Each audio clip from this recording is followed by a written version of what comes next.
Salut à tous, j'espère que ça va. Bon, voilà, nouvelle petite vidéo cette fois-ci en off, hein, sans la présence du chat. Ah, vous allez me manquer. Bon, c'est provisoire, hein, c'est juste que voilà, en mois de décembre, il y a des choses qui s'enchaînent, les projets et aussi forcément l'actualité Yugi qui me rend pas toujours service, hein, parce que évidemment il décide de publier les nouvelles 1-2 jours après normalement la date à laquelle on fait l'émission en direct sur Twitch. Donc voilà, n'hésitez pas quand même à passer sur Twitch en direct si jamais vous aimez un petit peu le format et vous avez envie de soutenir, vous avez envie de passer. Et vous inquiétez pas, on va passer tout de suite à l'actualité parce que mine de rien, il y a quand même eu du coup des choses qui ont été annoncées et on va commencer tout de suite avec l'éléphant dans la pièce, hein, clairement la banlist qui a été annoncée assez exceptionnellement durant le YCS d'Anaheim. Il a été annoncé durant la fin de la compétition après la victoire de Trif, donc bon, assez étonnant parce que c'était un YCS assez attendu vu que littéralement c'était la mise en place d'un tout nouveau format avec l'apparition de Ryzil et de Malice, et voilà, certains se posaient un petit peu la question de si les decks allaient dominer ou pas le format. Réponse oui, en tout cas sur le premier tournoi, on le sait, hein, il faut pas prendre un seul tournoi comme acquis, bien sûr, mais voilà, en tout cas ce sont deux decks qui se sont clairement imposés.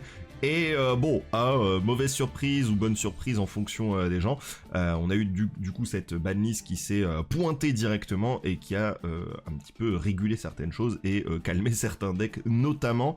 On va parler un petit peu de tout ça. Alors évidemment je vais en parler à froid parce que je l'ai déjà analysé la banlist en direct que j'ai découvert ce lundi. Donc si jamais vous avez envie de voir la réaction et que vous n'êtes pas trop tard par rapport à la vidéo, au niveau timing bien sûr, normalement le replay est encore dispo sur Twitch si jamais vous avez envie de le voir. Donc là je vais aller un petit peu plus je vais aller un petit peu plus droit au but forcément. Mais voilà, on peut voir notamment parce qu'ils ont commencé à les révéler de manière dégressive, on va dire, donc des cartes qui quittent la banlist aux cartes semi-limitées, aux cartes limitées, aux cartes interdites. Et donc vous pouvez voir qu'il y a beaucoup de cartes unlimited aujourd'hui, notamment les Dragon Roller, on s'y attendait, hein, qui passent à 3 et qui visiblement ne vont pas que passer à 3, on en reparle un petit peu plus tard. On va avoir Pancratops qui passe enfin à 3, c'est pas trop tôt, c'est vrai que la comparaison avec Fenrir était un petit peu... bon, ça allait un petit peu à droite à gauche, ça n'avait pas vraiment de sens. Lunalight Tiger aussi, il n'y a aucun problème avec le fait que la carte se retrouve unlimited ici, je suis pas choqué. Et forcément, dès que j'ai vu Airlifter, moi j'avais compris que, ok, OSS va se faire toucher, c'était évident. C'était une carte qui de toute façon devait se faire toucher. Donc voilà, forcément quand tu vois que ResQS récupère une carte, tu te dis, ah, ils en ont peut-être perdu une autre. Et puis bon, Colossus et Ib qui reviennent à 3 ici, absolument pas choqué. C'est littéralement la mécanique qu'ils aiment bien mettre en place en ce moment lorsqu'ils débannent des cartes, c'est la limite, puis la semi-limite, puis après il la passe à 3. Je suis toujours pas fan de Colossus, comme je ne suis toujours pas fan de Protoss. C'est deux cartes que je n'apprécie vraiment pas dans le jeu et qui, je trouve, nuisent complètement au plaisir de jeu en globalité. Voilà, c'est le fameux, c'est pas parce que, notamment Colossus, on va pas le voir dans la méta, que ça veut dire que ce sont forcément des cartes abusantes, mais bon, c'est comme ça, je peux pas y faire grand chose. Pour Ib, j'ai pas d'avis, j'avais peur quand elle s'était fait Unlimited, enfin, quand elle était passée à 1 à l'époque, qu'elle avait quitté la banlist. Bon, aujourd'hui on voit que la carte n'est pas problématique en soi. Et ensuite Spirit Gates qui là aussi nous laisse supposer que Yubel s'est fait toucher d'une autre manière. Donc forcément ensuite on voit la liste des semi-mitos, on voit Cyberjar, on rigole, mais là on rigole moins, c'est les dangers qui reviennent avec Jackalope et Tsushinoko. Ça va faire du bien à certains decks je pense, et attention à Dark World. Non mais même c'est des cartes qui sont universellement très bonnes, et très surpris moi qu'elle quitte la banlist, mais ici on peut quand même voir que Cyberjar, les dangers, Eva, mon keyboard et toutes les cartes ici, on a littéralement 10 cartes qui sont unlimited et 5 cartes semi-limitées, c'est-à-dire que la moitié de la banlist, et quand je dis la moitié, c'est-à-dire on a deux catégories, hein, unlimited et semi-limited, il n'y a pas de cartes vraiment présentes dans la méta, dans l'écosystème du jeu actuellement, présentes ici. Donc on voit que c'est vraiment de la libération de prison, et moi quand j'ai découvert ça en direct, c'est vrai que je me suis dit... Ça sent la petite banlist, on va reparler un peu derrière, parce qu'il y a beaucoup de cartes touchées, certes, dans les deux sens, hein, mais pour le coup, je trouve que malheureusement, ça va pas forcément là où ça me plaît. Et donc, on peut voir ici la liste des cartes limitées, et on aura par contre, bon, un gros taquet pour Tempai avec Shundra et Kaimen qui se sont fait toucher. Je m'attendais à que ce soit Kaimen qui se fasse toucher à 1, très sincèrement. Je m'attendais pas à chaud. En fait, je me disais, ils vont soit toucher l'un, soit toucher l'autre. Je m'attendais pas à ce qu'ils touchent les deux. Je suis très heureux. On va pas faire genre, je suis très heureux que Tenpai soit touché. Je pense que c'est... Oui, c'est un deck de con et je suis très très content qu'il soit en tout cas bien limité dans ses possibilités. Et en fait, ce que j'apprécie, ce que je trouve pertinent avec le fait de toucher Kaimen, notamment, encore plus que Shundra, c'est qu'en fait, ok, c'est un hit de stabilité, mais c'est surtout un hit qui correspond encore plus, je trouve, au game plan de Tenpai, où le concept, c'est d'essayer de one-tap l'adversaire. Et donc, si t'y arrives pas, et bah, tu peux pas recycler ton Kaimen, et t'es en galère, et il va falloir que tu trouves d'autres solutions pour gagner. Et j'aime bien cette idée-là. Voilà. En tout cas, ça me paraît plus cohérent, parce que le nombre de fois, en fait, où tu survis quand même à Tenpai pendant un tour, mais tu sais que si t'arrives pas... Enfin, en fait, il y a vraiment toujours ce truc en mode, si j'arrive pas à tenir... Enfin, si j'arrive pas à le fumer le tour qui suit, bah en fait, j'ai aussi perdu, et des setups où Tenpai finit... avec un board ok, il te TK pas, mais il finit en fait avec un truc où si tu passes en battle phase, t'as quand même perdu. Des fois, c'était un petit peu compliqué à gérer, vraiment des game states très spécifiques, mais je pense que ceux qui ont beaucoup affronté Tenpai savent de quoi je parle. Pour le coup, j'en ai affronté vraiment beaucoup, malheureusement. Mais voilà, en tout cas, je suis très content que le deck se soit fait toucher. Je pense pas que ça veut dire qu'il est mort, mais clairement, je pense qu'on verra beaucoup moins de joueurs jouer le deck parce que ça t'offre des wins faciles. Et donc je pense que ce sera plus des joueurs qui apprécient vraiment le deck qui se mettront à le jouer, parce que maintenant t'as vraiment le défaut d'avoir moins accès à tes cartes qui te permettent de jouer Tenpai. Alors forcément il y aura Genroku x3 je pense pour essayer de rééquilibrer un peu le truc et faire comme si on n'avait pas perdu Shundra entre guillemets, mais je pense que remplacer Kaimen c'est pas réellement possible quoi, donc voilà. Et évidemment un fantôme de Yubel qui est limité, je l'ai dit, hein, le hit Yubel. Là-dessus, tu sens qu'ils ont écouté la communauté. Je pense que personne n'a un problème avec l'existence de Phantom of Yubel. Les gens se disent pas il faut bannir la carte. En tout cas, c'est pas pour l'instant l'avis qu'on veut avoir. Par contre, on était tous assez d'accord et assez unanimement que c'est une carte qui mérite d'être au moins limitée. Parce qu'elle est pas hard once per turn sur son invocation et c'est complètement stupide.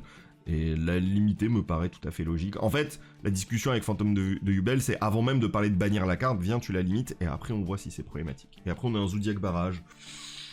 Bon, voilà, ça fait acte de présence. Vraiment, je m'en fous. Alors ça me fait pas peur, m'en fiche. Je pense que le power level du jeu aujourd'hui est très très élevé, et je pense pas qu'un Zodiac Barrage tout seul fasse vraiment grand chose. Et puis évidemment, la liste qui nous intéresse, la liste des cartes interdites. Et alors là, OSS c'était évidemment évident. Je ne suis pas choqué, mais je suis content qu'ils aient pris cette décision, parce que bah c'est pas trop tôt. Et alors j'ai vu des gens se plaindre, comme quoi, ah oui mais du coup mon rock deck il peut plus jouer OSS pour faire des trucs. Même moi pour des rock decks j'ai joué OSS. On s'en fout, hein, des rock decks des gens, on touche les cartes parce que elles sont problématiques, que ce soit en termes de design, bon des fois parce que financièrement c'est plus intéressant pour Konami de le faire évidemment, mais dans le cadre de OSS c'est une carte qui est trop problématique à trop d'égards. C'est marrant parce qu'en fait ils ont mis en place la banne d'OSS pour évidemment grandement affaiblir Snake Eye et toutes les variantes qui pouvaient utiliser Snake Eye mais qui pouvaient aussi aller chercher de level 1 feu, mais c'est marrant parce que à côté, ils ont touché Gimmick Puppet Nightmare et Jogen, qui sont absolument pas des problèmes. Alors je suis très content que Jogen soit touché, parce que moi je le dis toujours, on s'en fout qu'une carte soit jouée ou pas méta. Enfin moi j'ai toujours, je l'ai dit sur Colossus juste avant en fait, je m'en fiche que la carte soit beaucoup jouée ou pas beaucoup jouée, qu'elle soit méta relevant ou pas. Moi je considère que si une carte est beaucoup trop toxique pour le jeu, elle devrait partir, et Jogen fait partie de ce genre de carte. En revanche, Gimmick Puppet Nightmare, je l'ai déjà dit et je vais le répéter une dernière fois, parce que je pense que ça ne changera pas. Dans les faits, je comprends l'idée, hein, on veut arrêter la Gimmick Puppet Lock. Le problème, c'est que c'est pas vraiment Gimmick Puppet. Le problème, c'est Sanctifier qui permet d'invoquer la Gimmick Puppet de l'autre côté, comme on l'a déjà dit. Mais maintenant que Gimmick Puppet Nightmare est pas là, et ben il va pouvoir invoquer d'autres cartes. Il y a d'autres cartes qui ont ces effets-là. Le problème, c'est que dans les faits, Sanctifier, c'est une carte qui est cool. Et moi je le redis, je savais que c'était Gimmick Puppet Nightmare qui devait partir si jamais ils voulaient. Moi ça m'a surpris qu'ils la mettent, je pensais même qu'ils allaient juste s'en foutre jusqu'au bout, vu que le deck ne gagne pas vraiment Branded pour le coup. Mais en fait le truc c'est que pour moi, Sanctifier est le problème, mais le problème de Sanctifier ne sera pas réglé en le bannissant, parce qu'en fait je trouve que c'est une carte qui est cohérente, elle est cool, c'est juste il y a un problème dans son texte. Et pour moi, il faut d'abord que l'OCG prenne la décision de bannir la carte pour l'errata, Et une fois qu'elle serait errata, ouais, chez nous, j'aurais pas de problème. Et en gros, l'errata serait juste qu'en fait, le Sanctifier, il réinvoque une carte qui cite... En fait, 2 cartes qui citent Albaz des 2 côtés. Voilà, il n'y a plus de problème. Vu qu'elle ne fait pas ça, et bah forcément, on a accès à toutes nos dingueries. Mais bon, on n'y est pas, ça risque pas d'arriver, et je pense qu'ils ont aucune envie d'errata la carte. Parce que de base, moi je suis le premier à ne pas aimer les errata, mais je pense qu'il y a vraiment une erreur sur la carte dans les faits. Elle aurait jamais dû être écrite comme ça, mais enfin bon, c'est comme ça. Enfin, pour moi, la logique, c'est tu réinvoques Albaz, ou une carte un peu cool à la Cartesia ou machin truc, et tu réinvoques un autre truc en face pour... si notamment t'invoques Albaz, c'est pour faire la fusion. Donc notamment, tu peux réinvoquer une fusion Albaz plus Albaz, tu fais la fusion et tu fais un Mirror Jade pendant le tour adverse. Pour moi, c'était un petit peu cette mécanique-là de Sanctifier qui était intéressante. Clairement, c'est pas la décision qu'ont prise les joueurs, vu qu'on pouvait juste gimmick Puppet Lock les gens. Bon voilà, c'est une banlist que je trouve trop légère, comme à chaque fois. Parce qu'en fait, si tu regardes, il y a 15 cartes qui reviennent. Et en fait, tu n'as que 1, 2, 3. Donc on a Shundra, Phantom of Yubel, Cayman. Et on a techniquement que 6 cartes qui ont été touchées par la banlist de manière négative, dont une où ça change rien. La deuxième, on la voit pas vraiment, donc celle ça change rien, c'est Gimmick Puppet. Celle où on la voit pas vraiment, c'est Jogen. Même si c'est très bien qu'elle soit bannie pour le coup, je suis très content. Mais ça règle pas un problème de méta, si vous voyez ce que je veux dire. Et en même temps, là on peut se poser la question, c'est que ce YCS Anaheim nous a montré que Snake Eye n'était peut-être plus le deck le plus dominant, que voilà, en tout cas que la méta est encore en train de se rechercher, de se retrouver, et donc c'est vrai que sortir une banlist à la sortie de Ryzil et de Malice, là où ils ont réussi à confirmer en tout cas qu'ils étaient des decks très très bons et capables clairement de lutter contre la méta, sans que les gens peut-être ont encore pu passer beaucoup de temps pour trouver des solutions pour contrer ces decks-là, est-ce que c'est pas un petit peu tôt et au contraire, est-ce que c'est pas finalement intelligent de faire une banlist assez légère pour qu'on se retrouve peut-être dans un trimestre, donc après Suda et certainement un petit peu après Aline, pour justement re-réguler, et cette fois-ci avec une banlist un peu plus violente, voilà. Donc dans les faits, je suis quand même content parce que ça va changer pas mal de choses, mais j'avais quand même l'impression que le format avait réussi à se réguler un petit peu avec l'arrivée de 2 nouveaux gros contenders dans la méta. Après, je vais pas bouder mon plaisir, Tempai a été touché, donc voilà, c'est déjà pas mal. Je vais rien dire sur le fait que Shifter existe toujours, mais bon, on peut pas... Voilà, hein, on va dire que moi j'ai arrêté d'y croire, et dans mes banlist prédictions, j'avais déjà dit que j'y croyais pas à ce que Shifter soit touché, et visiblement, malheureusement, j'ai eu raison. En revanche, là où je suis très positif là-dessus, sur cette banlist là, c'est la manière dont elle a été annoncée après la finale de la compétition. Très intéressant de le faire en direct, trop bien, on a les réactions des joueurs en direct. On a directement un représentant de Konami qui nous montre un petit peu les choses et tout. Enfin, j'ai trouvé qu'en termes de mood et en termes de puissance communautaire, c'était trop fort, c'était trop bien, et c'était un vrai événement, et j'ai trouvé ça trop cool, et j'espère qu'ils vont continuer comme ça, nous les annoncer à la fin de chaque compétition. Je pense que le retour global de la communauté est ultra positif par rapport à ça, qu'on aime ou qu'on n'aime pas la liste. Moi je la trouve, voilà, comme je dis, je la trouve un peu feignante, mais en même temps, je comprends pourquoi elle l'est, donc voilà, il n'y a pas de souci. On va dire que c'est ok, et on sent déjà qu'il y a eu une envie de faire des efforts positifs, donc voilà, je vous le dis à chaque fois, quand il faut taper sur Konami, je suis présent. Quand il faut au contraire féliciter certaines actions qu'ils font, je le fais aussi. Et là, pour le coup, j'ai trouvé que c'était assez positif. Donc bah voilà, on espère que ça continuera comme ça, on espère que les prochaines banlists seront annoncées comme ça, parce que c'est vraiment full entertainment, et je kiffe. Et je trouve que, clairement, il faut profiter de la vitrine que t'offrent les YCS, notamment, pour justement faire ce genre d'annonce.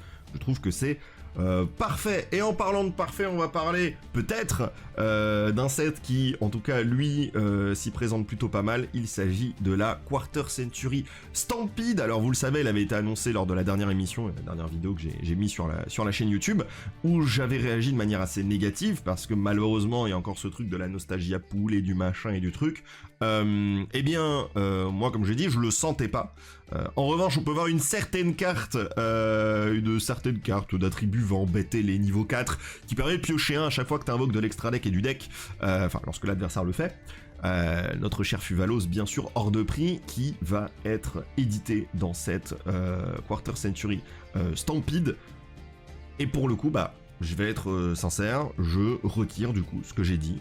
Moi, j'étais en mode, je ne suis pas hype pour ce set, je trouve que on va un peu nulle part dans cette idée, et j'ai l'impression que et bah ils ont été plutôt malins, ils ont mis une carte, vraiment je m'attendais pas à avoir cette carte là. La simple présence de Fuvalos rend le pack pertinent, mais comme l'était en fait Bonanza, c'est-à-dire qu'il y avait des très très bonnes cartes, et c'est juste en fait, c'est des packs qui sont moins agréables à ouvrir, mais c'est clair qu'à l'unité ça change absolument tout, et certes le Fuvalos bah, aura le même prix que la ASP et qu'à Trust, voilà c'est ok. Les cartes sont accessibles, mais ça reste des chase cartes de ouf qu'on veut, et donc du coup elles seront quand même un petit peu plus chères que le reste, mais ça va clairement rendre la carte beaucoup plus accessible à ce niveau-là, et donc ça ne peut que être positif pour les joueurs. Donc là-dessus je suis très content, et comme quoi voilà, il faut gueuler, parce que bah, visiblement quand on gueule il y a des choses qui changent. Ça veut pas dire que l'intégralité du set sera bien. Pour le coup je trouve que ce premier set de cartes là qui est montré est cool. En vrai, c'est sympa, et puis bon, au bout d'un moment, faut accepter qu'il y a le truc nostalgie, même si je suis pas du tout fan de la pratique. Ok, voilà, je peux pas y faire grand chose. Le set sort le 10 avril 2025, donc en fait, ça va arriver assez vite, là. On va voir le début d'année, où bon, va peut-être falloir tanker le fait de pas avoir le Fuvalos, etc., mais le fait qu'il soit annoncé aussitôt, et bah forcément ça ne peut que donner confiance pour le set, et là-dessus voilà, moi j'avais reproché le fait que dans la Quarter Century Bonanza ils avaient pas très bien travaillé je trouve leur cycle de reveal. S'ils commencent comme ça et qu'ils continuent comme ça peut être intéressant. On espère voir du coup bah, les Kashtira notamment, et les Bestiales qui sont des cartes qui sont un peu difficilement accessibles. Pareil avec les Finsmith, ça pourrait être cool de les retrouver dans ce Quarter Century Stampede pour le coup, pour que plus de personnes puissent y avoir accès. Honnêtement, maintenant tout est possible en fait. Genre, le fait d'avoir mis Fuvalo, je trouve ça fou, la carte est ultra récente, et le fait de la mettre, je trouve ça très impressionnant, vraiment je m'y attendais pas. Donc vraiment, là-dessus, rien à dire, c'est un très beau geste. Est-ce que ça signifie que la carte se fera bannir après ? On va pas arriver jusque-là pour le coup, mais je trouve qu'en tout cas, c'est cool, et moi j'ai toujours dit, Yu-Gi-Oh! Est amusant quand tout le monde a la possibilité d'avoir les cartes. C'est-à-dire que, moi je dis assez souvent, je suis pas du tout dans une situation où je ne peux pas jouer n'importe quel deck, entre guillemets, je peux plus ou moins si j'ai envie, enfin pendant toute la période de Snake Eye je pouvais jouer Snake Eye Full Power, il me manquait qu'une carte, d'ailleurs le fameux Raging Phoenix là, et moi j'ai pris la décision de ne pas le faire. Mais il y en a plein qui ne sont pas dans cette situation, ils n'ont pas la possibilité de choisir, uniquement parce que bah voilà, SP elle coûte X, machin coûte Y, et c'est compliqué, et je trouve que le fait d'offrir la possibilité d'obtenir ces cartes de manière beaucoup plus accessible, et bah quoi qu'on en dise, c'est une force, c'est quelque chose de positif, et même si malheureusement cette Quarter Century Stampede a l'air d'être la dernière du set, j'ose espérer qu'il voit la différence entre le succès d'une Quarter Century et quand elle est bien faite, certaines étaient moins bonnes que d'autres on va dire, et d'une Tin Box, et qu'ils arrivent à créer un peu l'ultimate produit qui puisse nous donner envie de récupérer des cartes un petit peu plus régulièrement et à prix abordable, et en vrai c'est tout bête, mais réussir à faire un set qui nous donne aussi l'envie d'ouvrir, je pense que c'est assez important. Et en tout cas, j'ai l'impression que la Stampede commence bien là-dessus, donc voilà, j'avais mal parlé, et bah je suis aussi capable de dire que j'avais tort, j'avais pas tort de parler vite là-dessus, parce que bah en fait j'ai réagi sur la seule info qu'on avait, et que ça allait répéter celle de la Bonanza. La Bonanza, je suis pas intimement convaincu, et en vrai sur la Stampede je suis pas non plus convaincu de la mécanique du Nostalgia Pool. Je trouve que c'est très cool d'en avoir un, mais pas en même temps que l'autre, c'est plus ça. J'aurais bien voulu qu'on ait vraiment deux sets distincts là-dessus, une version nostalgie et une version non nostalgie, mais bon ça je l'ai déjà pas mal répété, mais enfin voilà, l'accès à Fuvalo c'est cool, et puis après on a des cartes iconiques, dont certaines interdites, n'est-ce pas? Voilà pour la Stampede, c'est cool, et on n'a pas fini avec les petites news sympathiques. On a la liste complète, la line-up, même si je puis dire, de tous les jeux qui seront présents dans la Early Days Collection. Je rappelle que ça sortira le 27 février 2025 chez nous. Le mois de février va être très chargé en produits Yugi. Dans ce Early Days Collection, on aura un des deux plumeaux en quarter. Moi j'avoue, j'arrive toujours pas à me décider laquelle des deux illustrations je préfère, donc en fait que j'ai l'une ou l'autre, ça me va. Et puis voilà, on a la ribambelle de titres, on a 14 jeux à l'intérieur, dont certains World Championship Tournament, hein, le 2005 et le 2004. C'est plutôt cool. Moi, je vous avoue, c'est surtout Rechef le Destructeur que je vise très loin, et c'est vrai que ça me donne un petit peu envie de peut-être, on sait pas, faire un petit let's play sur le jeu, ou faire voilà une petite un gros stream dessus, machin, une fois, ça pourrait vraiment être sympa. Je sais pas si ça vous tenterait, mais moi en tout cas ça me chauffe de ouf. Mais non, en tout cas de base, juste c'est un produit qui est cool, c'est clairement pas destiné à tout le monde, et il y en a plein qui veulent juste jouer au TCG sur Yugi et qui s'en foutent de tout ce côté-là. Je trouve en tout cas que le projet est cool, je sais pas s'ils en feront d'autres, je sais pas si peut-être les Tag Force sont prévus un jour, parce qu'on sait qu'on est beaucoup à les aimer. Est-ce qu'il y aura d'autres types de jeux un peu plus modernes par la suite? Ça peut être grave intéressant. Je vous l'ai dit, tout ça vient quand même à la base d'un compte Yu-Gi-Oh! Rétro. J'ose espérer que ils vont pas faire un seul jeu ou une seule news un peu rétro et qu'après ils s'arrêtent. Donc voilà, je pense que les news sont plutôt bonnes là-dessus. Bon, après c'est un peu court, c'est juste la line-up, soit vous connaissez les jeux, soit vous les connaissez pas, et vous aurez la possibilité de les découvrir bien assez tôt. Et puis bah c'est tout pour les news un petit peu plus classiques. Là on va parler du coup de cartes, et des cartes, il y en a quelques-unes qui ont été annoncées notamment aujourd'hui, ou plutôt hier si vous regardez cette vidéo le jour de la sortie de la vidéo, si je ne fais pas de bêtises. Et on va commencer tout de suite, hein, ici on perd pas de temps, avec les promo cards, et la toute première ce sera Endymion Croissant de Magistus, donc une nouvelle carte Magistus. On avait un petit peu parlé du support Magistus dernièrement, qui est voilà, après Sky Striker, c'est Magistus qui est vraiment au cœur du lore et du manga au CG Stories, au CG Structure, j'ai oublié le OCG Stories je crois, merde j'ai oublié le nom, my bad. C'est une promo V-Jump, hein, je le rappelle, donc elle arrivera peut-être pas en même temps que les autres cartes Magistus à voir. Et donc du coup c'est un magicien, quelle surprise, à 1850 d'attaque lien 2, et qui va demander 2 monstres, dont un monstre magicien de niveau 4 inclus. C'est ok, parce que ça dit niveau 4 et pas niveau 4 ou moins. Maintenant c'est un seul monstre magicien. Voilà, on n'est pas sur 2 magiciens, donc c'est du, comme j'aime l'appeler, du semi-générique. Si cette carte est invoquée par lien, vous pouvez cibler un monstre Magistus que vous contrôlez, équipez-lui un monstre magicien depuis votre cimetière ou bannissement. Bon, pour le coup, il peut du coup s'équiper lui-même d'un monstre, et ça c'est plutôt intéressant. Durant la main phase, effet rapide, vous pouvez cibler une carte monstre magicien dans votre zone magie piège traitée comme une magie d'équipement, renvoyez-la à la main. Vous ne pouvez utiliser qu'un effet de Endymion Croissant de Magistus par tour et uniquement une fois le tour. Je trouve la carte un peu faible. En fait, le fait de renvoyer à la main, je trouve ça un peu... Ah ouais, je sais pas. En fait, c'est une carte qui recycle, mais le fait que ce soit un effet rapide, alors peut-être je connais pas assez Magistus pour voir les possibilités. Pour le coup, je vois vraiment pas. Autant le premier effet, je trouve bien. En fait, je me demande si ça aurait pas été mieux d'inverser, enfin je sais pas. En plus, c'est Hard One Spurt, enfin c'est Hard One Spurt Turn, un seul effet. Donc tu peux faire qu'un seul des 2 effets dans le tour. Je sais pas vraiment, ça m'étonne vraiment le renvoyer-le à la main, je m'attendais vraiment à un truc en mode invoquez-le spécialement. Mais peut-être suis-je fou et peut-être que c'est une carte de ouf, mais là comme ça j'arrive pas à voir le... En fait le deuxième effet, enfin quand je dis c'est pas fou, le premier effet je le trouve bien. Alors, ça me paraît solide, genre tu fais ta lien 2 avec ton Magistus et après tu peux le rééquiper, ou tu peux aller rechercher tes monstres de l'extra qui sont intéressants, pourquoi pas.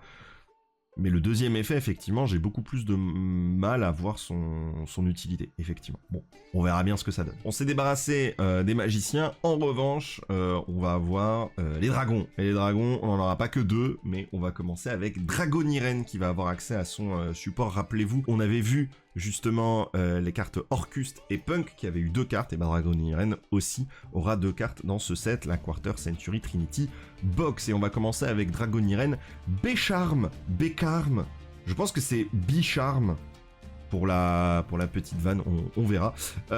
Il est niveau 9, hein, j'ai l'impression. Ténèbres Dragon, 2800 d'attaque, 1800 de défense. Et qu'est-ce que nous dit Bicharme? Les monstres Fusion Dragon que vous contrôlez ne peuvent pas être détruits par les effets de cartes de votre adversaire.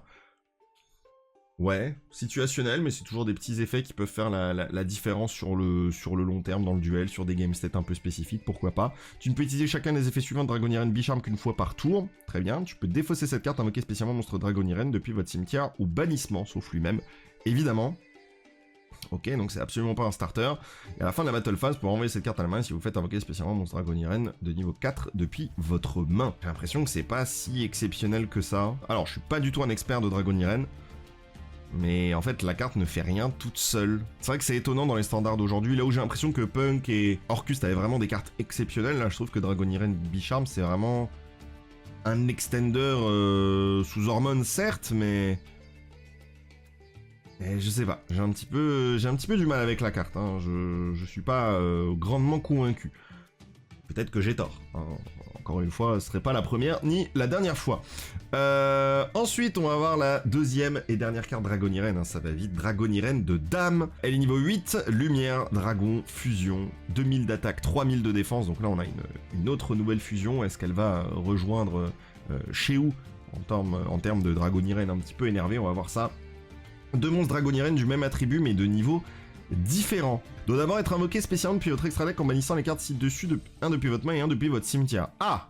Donc ouais, c'est intéressant parce qu'avec Bicharm, du coup, bah avec Chamber, tu peux mettre en place la fusion assez facilement, donc ok, c'est cool. Vous ne pouvez utiliser chacun des effets suivants de Dragonirène de Dame qu'une fois par tour. Cette carte est invoquée spécialement, vous pouvez invoquer spécialement mon Dragonirène de max niveau 4 depuis votre deck. Voilà, là, ça c'est puissant, ça c'est intéressant, et clairement, ça va faire du bien au deck, je pense. Donc on est vraiment sur un extender XXL du côté de Dame. Durant la stand-by phase, vous pouvez invoquer par fusion un monstre fusion dragon depuis votre extra deck en mélangeant les matériels depuis votre terrain et au bannissement dans le deck. Tu fais Dame, Dame spé un level 4, peu importe celui que tu veux, on s'en fout, enfin level 4 au moins on s'en fout.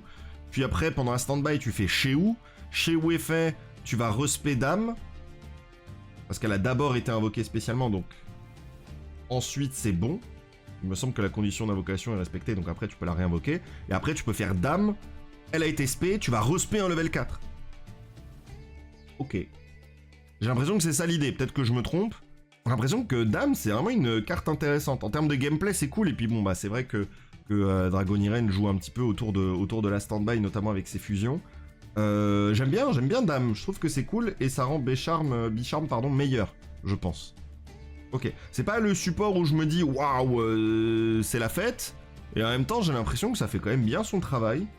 Donc voilà, s'il y a des joueurs Dragonirène, n'hésitez pas à vous le faire savoir. En plus, le support Dragonirène est littéralement l'annonce la plus likée de Yu-Gi-Oh cette année. Donc vraiment, je pense que la commu Dragonirène est assez contente, ne serait-ce déjà que d'avoir des nouvelles cartes, mais en plus, bon, voilà, je pense que les gens ont peut-être aussi apprécié ce que font les cartes. Je trouve que c'est cool, c'est moins évident de voir absolument tout ce que ça peut faire, contrairement à Orcust et Punk, où là j'avais une image beaucoup plus directe de ce que ça pouvait faire. Mais j'ai l'impression par contre que c'est très varié, t'as vraiment beaucoup de possibilités, donc ça me paraît pas si mal. Juste Bicharm, effectivement, t'espères qu'il est pas tout seul dans ta main. Et comme je l'ai dit, on n'en a pas fini avec les dragons parce que, et là par contre je vais pouvoir discuter, parce que c'est un sujet que je maîtrise un petit peu plus. On va avoir le support Dragon Roller, hein. Ils ont quitté la banlist, ils sont passés à 3, et bien ils arrivent avec du renfort, et c'est exceptionnel, ça va arriver dans Aline, donc l'extension qui sortira après Suda, et pour le coup je suis très heureux, le meilleur deck Ever qui revient peut-être, on ne sait pas. Alors Ever, bien sûr, ce ne sont que mes goûts, bien entendu. On va commencer avec Spector, le maître dragon des rayons, qui est level 2, et donc c'est intéressant parce que normalement les Baby Rollers, il n'y en a pas eu de niveau 2 jusqu'à présent, mais en tout cas il est dragon, lumière, 600 et 1000, et donc on est arrivé, on y est, les Dragon Rollers Light et Dark sont de partie, et donc on va avoir tous les attributs qui vont se répondre, et ça c'est plutôt intéressant. Alors du coup pour Spector, qu'est-ce qu'il nous fait de beau? Vous pouvez défausser cette carte et un monstre lumière ou dragon, ajouter 2 monstres maîtres dragons sauf lui depuis votre deck à votre main. Broken. C'est tellement fort. Ça peut même marcher avec Finsmith, parce que du coup tu peux discard Luri, et fait Luri tu le respect, et tu vas tuto 2 Dragon Roller. Bon, t'as généré 3 de Carnal Advantage, c'est super. Ok, bah, c'est le premier effet absolument broken, il n'y a aucun monde où tu joues pas. Voilà, ça c'est la carte, tu dois la hache à la vitesse de la lumière. Genre sinon t'as perdu. Tu peux bannir cette carte et un monstre lumière ou dragon depuis ton cimetière. Ciblez un chasse-matisse maître dragon des aurores dans votre cimetière, invoquez-le spécialement. Vous ne pouvez utiliser qu'un effet de Spector maître dragon des rayons, et seulement une fois le tour. Alors, c'est du Hard Ones x1, comme j'aime le dire, c'est-à-dire il y a 2 effets mais tu peux en faire qu'un seul par tour. C'est normal parce que c'est très fort. Alors le chasse-matisse, je sais pas ce qu'il fait, mais c'est un nouveau Dragon Roller visiblement. En revanche, rien que le premier effet c'est fou, et c'est marrant parce que c'est forcément infiniment plus fort que les précédents Baby Rollers, parce qu'en fait les Baby Rollers ils ont qu'un seul effet, c'est celui de se discard avec. En fait le premier effet, les autres rollers ils ont le même, mais c'est tu le discardes plus un monstre du même attribut ou dragon, et tu vas tuto un Dragon Roller qui est listé. Lui ce qu'il fait c'est il va rajouter 2 Dragon Rollers différents, Et en fait, ce qui est trop fort, c'est que tu peux aller ajouter justement un bébé Dragon Roller et un autre Dragon Roller d'attribut que tu veux. Et en fait, tu utilises le bébé pour rediscard les deux, pour aller pour aller spé le Dragon Roller qui t'intéresse. Et ensuite, le Dragon Roller qui est dans le cimetière, cette fois-ci, il peut se respé gratos. C'est-à-dire que à lui tout seul, il t'offre en fait directement une X6-7. Ou en tout cas, il t'offre 2 bodies. Donc c'est très intéressant. Spector, c'est très fort. Et je pense que la plus grande dinguerie sur son effet, c'est que ça va toucher les lumières. C'est tellement fort et ça permet de faire des singeries. Alors évidemment, moi je suis là, j'ai du Lightsworn à droite à gauche, donc forcément, j'ai joué Chaos Dragon Roller Lightsworn à l'époque. Il y a peut-être un monde où on recommence, surtout si là il y a du light et du dark. Mais en dehors de ça, je trouve que c'est extrêmement fort. Est-ce que ce sera méta? Ça va évidemment dépendre de ce qu'on peut faire à côté, mais la puissance des Dragon Rollers, certes, ils sont limités à une fois par tour leur effet, mais quand tu sais séquencer leurs effets, quand tu sais comment le mettre en place, tu peux créer vraiment un CA de fou, et je trouve que la carte est vraiment insane, genre vraiment la carte est folle pour le deck pur. C'est fort, et je pense que ça peut être fort pour toute variante qui va te demander de jouer des monstres lumière, ou même Dragon, parce qu'on en parle, mais en vrai, Dragon Irene, c'est le genre de deck qui, je pense, peut en profiter, ça joue tous les attributs, il me semble que c'est d'ailleurs le seul autre archétype Dragon qui a tous les attributs, donc peut-être même qu'avec Dragon Irene, ça va pouvoir faire des choses. Spector, ça commence très bien, en tout cas. On va ensuite avoir Nebulus, le maître dragon des ombres. Très mignon, c'est marrant, on dirait un petit Red Eyes, il est tout chou. Il est aussi niveau 2, et c'est vrai que ça on en a pas trop parlé, mais que ce soit Nebulus ou Spector, du coup les deux sont, notamment pourquoi c'est intéressant qu'ils soient niveau 2, non pas parce que ça marche avec Sprite, hein, c'est pas trop l'idée, mais par contre tu peux faire Sprint, et Sprint tu peux envoyer un des deux. Et ça c'est intéressant, parce que si le Chasmati ou lui c'est Eclipsis, ce sont des monstres qui sont intéressants, et bah peut-être on pourra faire des trucs. Bon bref. Voyons voir ce que fait Nebulus.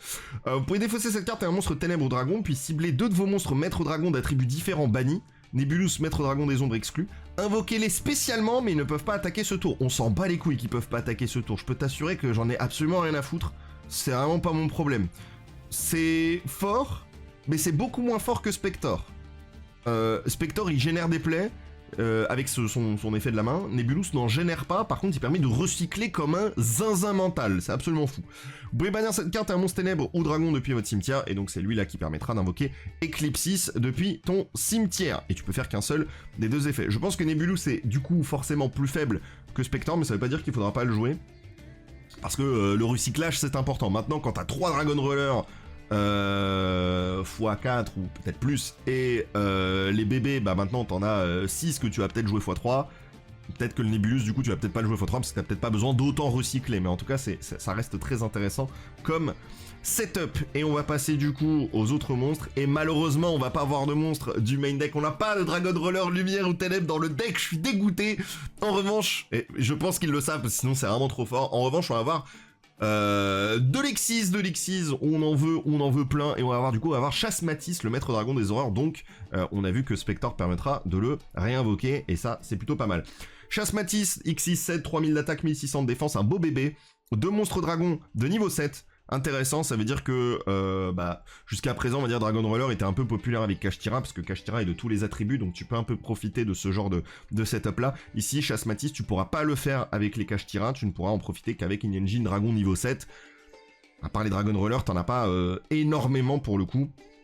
On va pas se mentir. Donc effet rapide pour envoyer un monstre maître dragon de niveau 7 depuis votre deck au cimetière et détacher un matériel de cette carte. Stacost.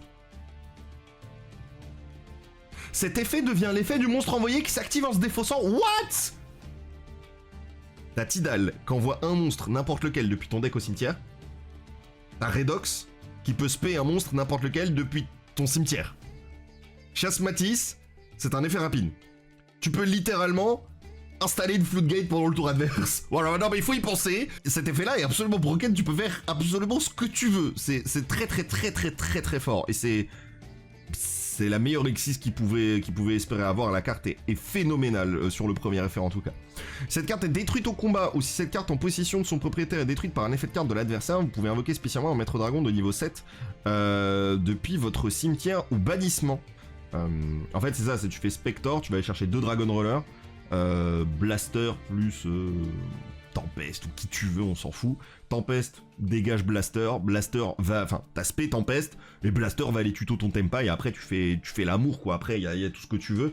Et ce qui est très fort en plus, c'est que Tenpai, ils ont un level 7 grâce à leur synchro, donc tu peux mettre en place des trucs comme ça, sachant qu'en plus t'es lock juste en dragon et pas en dragon feu. Bon voilà, bah, j'ai peur de Tenpai là avec ce deck là, donc heureusement le deck a été un peu touché, c'est pas si mal. Ok, bon en tout cas stylé pour Chasmatis. Son deuxième effet est un peu naze, mais alors le premier il est vraiment, c'est tout ce qu'on veut, hein. C'est le plaisir absolu. Vraiment là je passe un très très bon moment. Et on va passer à l'autre Dragon Roller, Eclipsis, le maître dragon des malheurs, qui est un peu plus énervé hein, que Chasmatis, clairement. 2700-1900, il a pourtant des moins bonnes stats. Il te demande 2 monstres dragons de niveau 7, là aussi, pour les mêmes raisons, hein, j'imagine, hein, c'est pour que ça marche pas avec Kashtira, etc. et d'autres engines qui ne te demandent pas de jouer des dragons. Si cette carte est invoquée par Xyz, vous pouvez cibler un monstre maître dragon de max niveau 4 dans votre cimetière au bannissement, invoquer spécialement un monstre maître dragon de niveau rang 7 mentionné sur celui-ci depuis votre deck ou bannissement, puis mélanger la cible dans le deck. Waouh! Ah ça c'est bien aussi hein, cette espèce de concept où en fait tu vas louper ton deck en boucle avec les maîtres dragons, et je trouve ça trop bien, c'est vraiment ce qui manquait au deck de base pur, mais c'est très très fort, et en fait malheureusement c'est vrai que les bébés ils ont jamais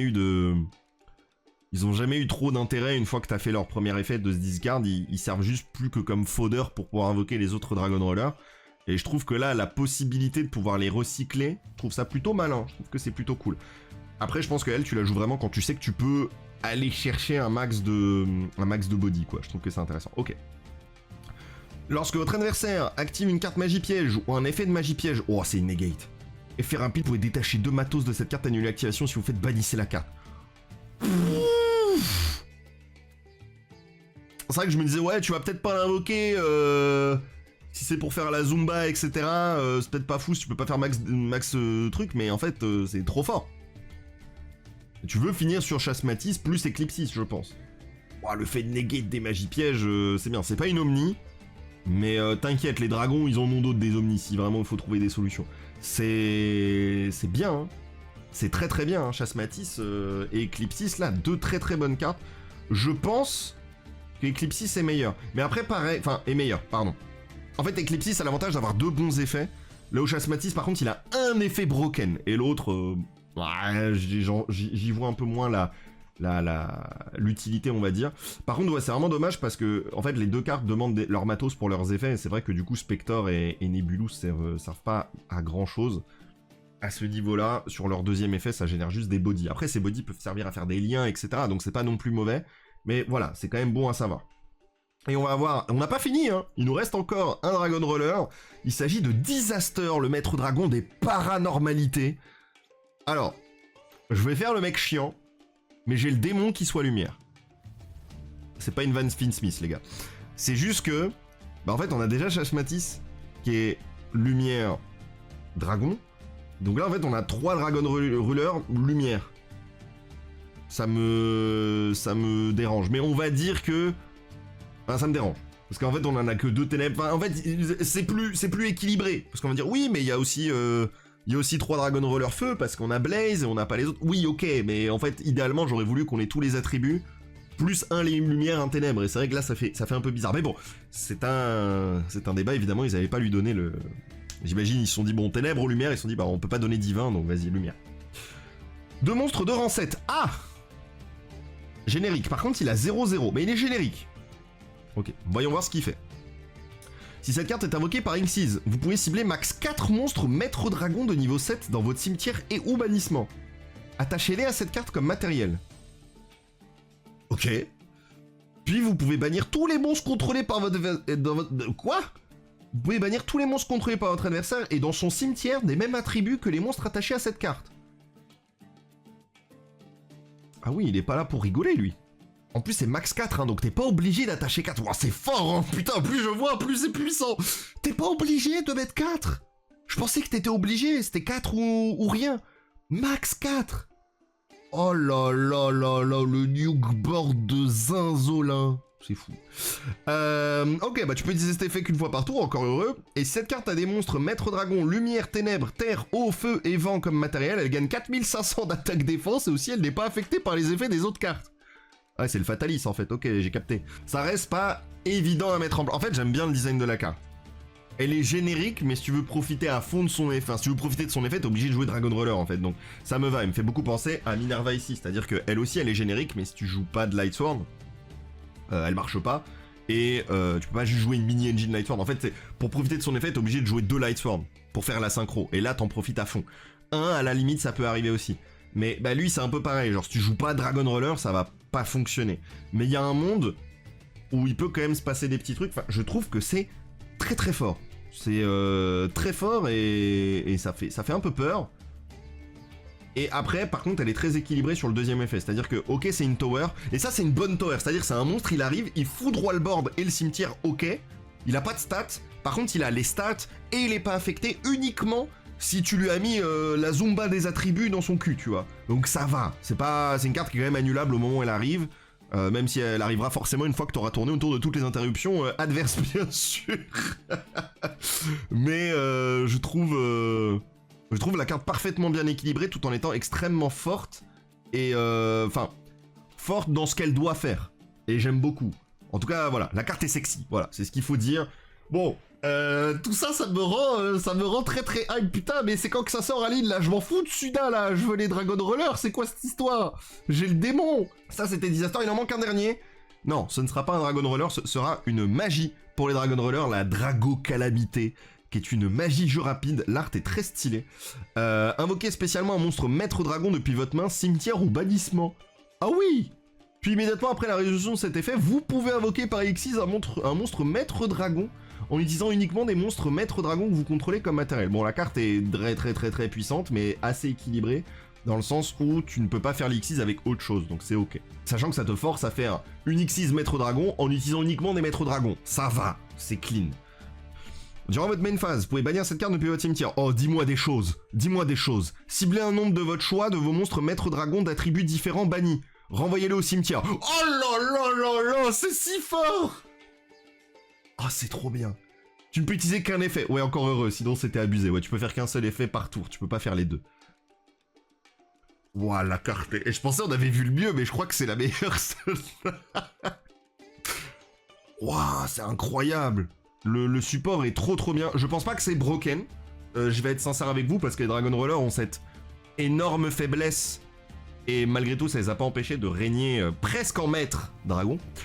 Durant la méta à l'époque. Hein, heureusement qu'il y avait Spellbook of Judgment à l'époque, bien sûr. Mais aujourd'hui, le fait que leurs effets, bah, tu peux en faire qu'un seul par tour, ça affaiblit évidemment grandement les capacités. Mais je pense que ouais, si Dragon Roller n'avait pas cette restriction, le deck serait absolument broken aujourd'hui.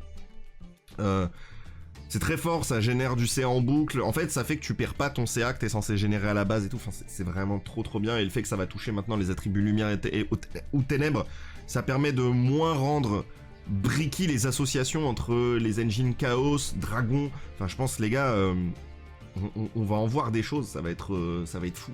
Ça va être fou. Vraiment, je suis comme un gamin, genre je suis trop content du deck et de ce qu'il propose. Ça va être insane, ça va être complètement fou. Waouh, à la fin d'année là, c'est ça vos petits cadeaux de Noël en fait, hein, c'est la petite annonce. Mais c'est fou, l'année dernière c'était pareil avec Lightsworn. J'ai eu l'annonce Lightsworn en fin... C'était en fin d'année dernière je crois. Eh bah écoutez, l'année prochaine, en décembre, on aura bien sûr du support Cosmo, hein, évidemment. C'est tout pour les news, on aura fait ça vite et bien, alors vite je sais pas, mais bien j'espère. Je vous dis à très bientôt pour les prochaines news, et puis bah restez attentifs, parce qu'il y a certaines choses qui vous attendent bientôt sur la chaîne, et pas que des Yugi News, donc j'espère que bah, vous serez présents. Je fais des bisous, prenez soin de vous, ciao.